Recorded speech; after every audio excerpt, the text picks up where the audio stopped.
Hello, family members. I hope you're having a nice day today. So, like me, you've probably heard that our president personally intervened to lobby FIFA to allow our star player Balogun to play against Belgium tonight, even though he had been suspended after a red card, which is not something that can be appealed. Now, a lot of people have a lot of strong feelings about whether or not that call was appropriate. And likewise, a lot of people have very strong feelings about the fact that the President of the United States was able to successfully intervene in getting a rule of an international sporting body overturned for our benefit, for our team's benefit.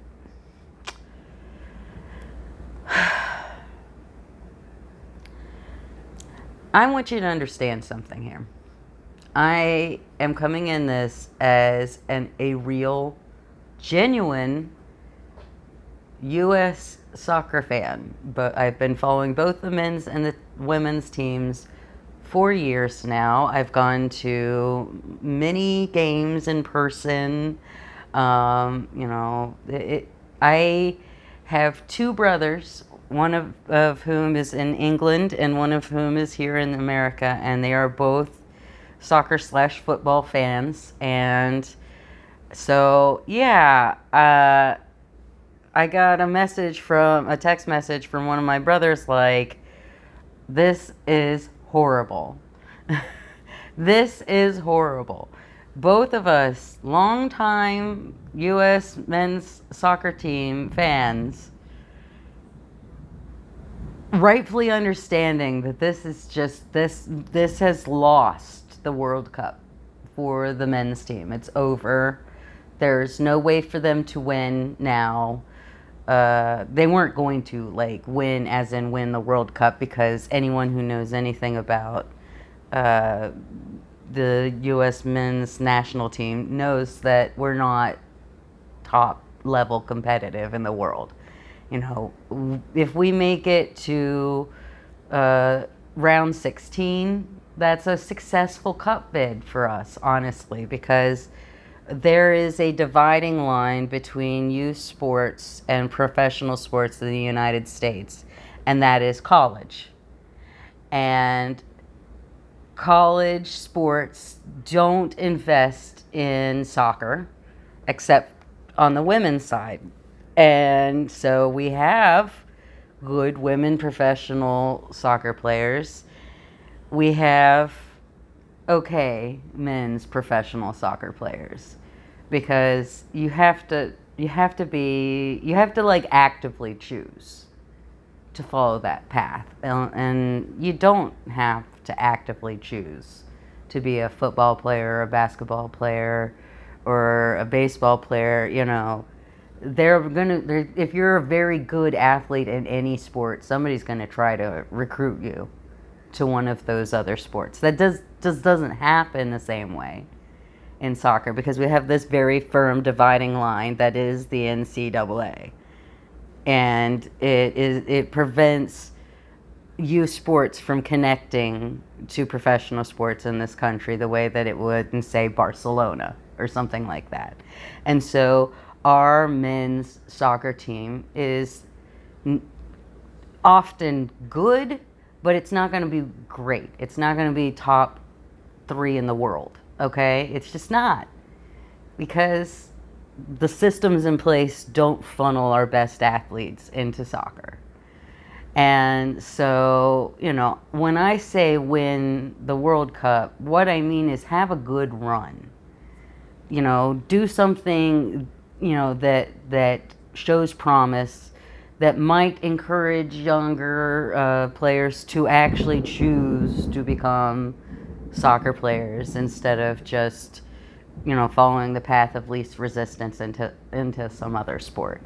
Like, that's what I'm hoping for. when it comes to World Cup. And I thought we were doing fine. We won our group. It was going well. I was nervous about us playing Belgium because I understand the history between the men's national team and Belgium. I was at the game in 2013 in Cleveland that we played them. We got curb stomped like 4-2. Oh, it was miserable. My brother was so mad. Okay. My brother and I get to Cleveland, and it's, it's May, so it's warm. They were filming like 2 different movies in downtown Cleveland, and there was the U.S. national team soccer game at the football stadium, something else going on. It was a lot. But imagine you're trying to find a parking place in a city you don't know that well, and finally find a place to park, and it's a million miles away from the stadium, and my brother's a fast walker and I'm a slow walker, so by the time we got to the stadium, he was already on edge. And then to get beaten by Belgium, and then like a year later is the World Cup, and we play Belgium, and they beat us after our goalkeeper made 16 saves. 16 saves. Tim Howard is like amazing. 16 saves he made against Belgium, and we still lost and got knocked out. So I always am very nervous when the national team plays Belgium because I've seen us do poorly against them. And of course, I know we're coming into this game without our great goal scorer, Balogun has been amazing in this run. And the idea of playing Belgium against them without our striker, I wasn't looking forward to it. And so then I started hearing these rumors yesterday about his suspension being suspended, and I didn't even believe it at first. I legit thought this has to be, FIFA doesn't do that. That's not how this works. I don't believe this. And, okay, I start researching, finding multiple sources. Oh my gosh, this is real.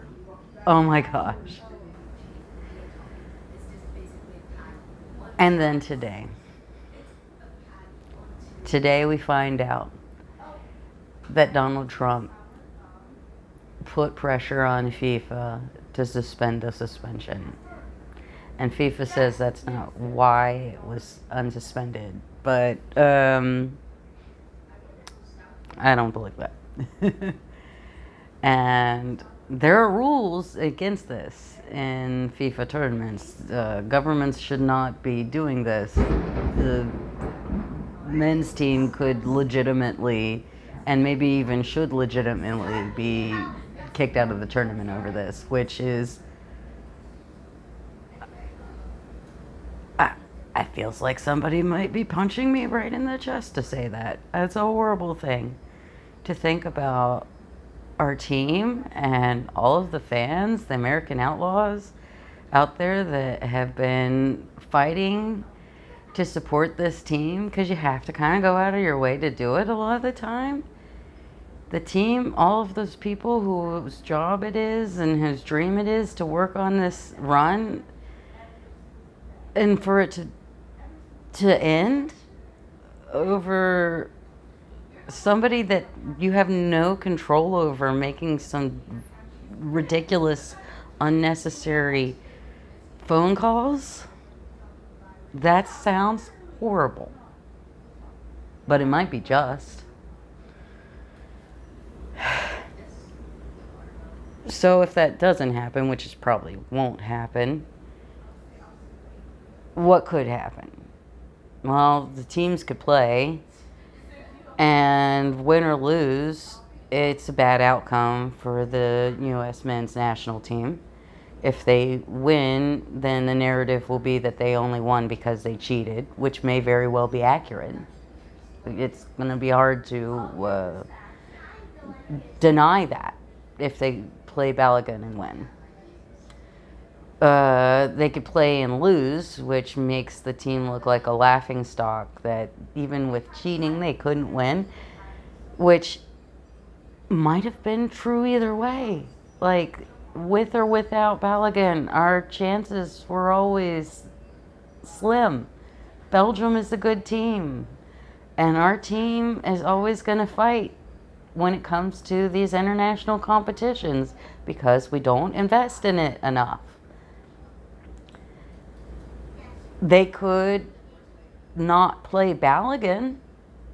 That might be one of the best things that the team could do that's actually within their, ability to affect. But if they do, then they're making themselves sort of the political targets of the President of the United States. I've seen people suggest this, and I don't think that they have considered the fact that Balogun sitting out would be interpreted by MAGA, Trump and the MAGA base probably, as opposition to them, as undermining them, and would make the team could potentially become the target of political attacks, which right now, the way things are going in this country, and a lot of our players have dual national citizenship, it's kind of a scary thing. Not to mention, what does that mean for their future careers in U.S. soccer? But then again, if they do play them, that's going to set them at odds with the rest of the world. And a lot of these players play on club teams that aren't necessarily in the U.S. So that could potentially harm their future international club team careers. Like, the players, the coaches, all of them are being put in an impossible position right now. A no-win position. Just because Donald Trump could not help but try to micromanage. Because he thought that he could attach himself to what's going on, and if the team wins, then use it to make him look good. Kind of like how they did with the U.S. hockey team during the Olympics. Like, you guys don't really truly fund the programs that make this work. Like, these athletes fund it, sponsorships fund it, and then you want to just come in after the fact and like take credit, and it's kind of gross, okay? So I honestly don't know what to even want at this point. I feel like any enjoyment that I was having in this World Cup run has been completely taken away. And it's frustrating that can happen. That